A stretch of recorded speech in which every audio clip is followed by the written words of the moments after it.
Give us more. He's on a roll. I give notice, Mr Acting President, that on the next sitting day I will move, 1, that this House notes that A, due to ongoing cuts to staff members, Ausgrid was unable to adequately respond to the recent storms in New South Wales, which caused widespread power outages, which lasted over a week in many cases. B, the lack of adequate staffing resulted in an unprecedented plea from Ausgrid to call in the Army for support.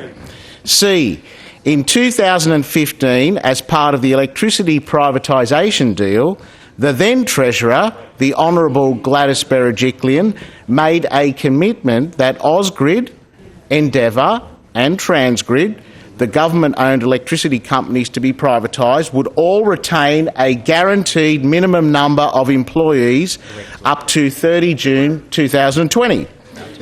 D, on Wednesday, 12 February 2020, the Premier lied to the New South Wales public on Channel 7's Sunrise program by stating there's actually more full-time staff today than there was 5 years ago in that organisation.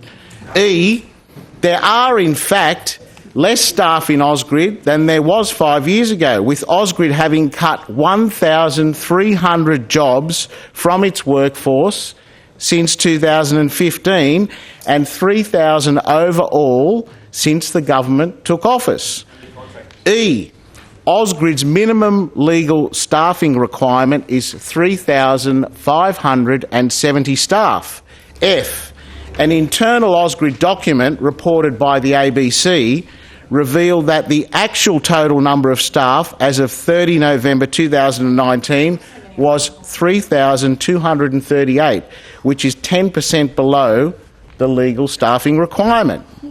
G, the inadequate resourcing of the privatised electricity provider has meant that communities suffered, with thousands of homes across the state left without power and a number of businesses and schools forced to close due to the inadequate storm recovery response.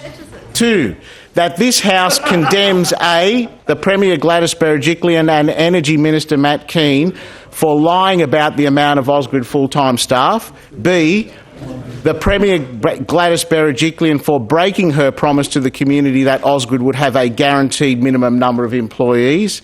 And C, the Berejiklian government for failing to ensure that Ausgrid was properly resourced as required by law, which significantly slowed the efforts of Ausgrid to restore power to homes and businesses across its distribution zone. 3, that this House calls on the government, A, to comply with its own legislation and ensure Ausgrid has the minimum legal requirement of 3,570 staff, and B, to give a commitment to no more job cuts.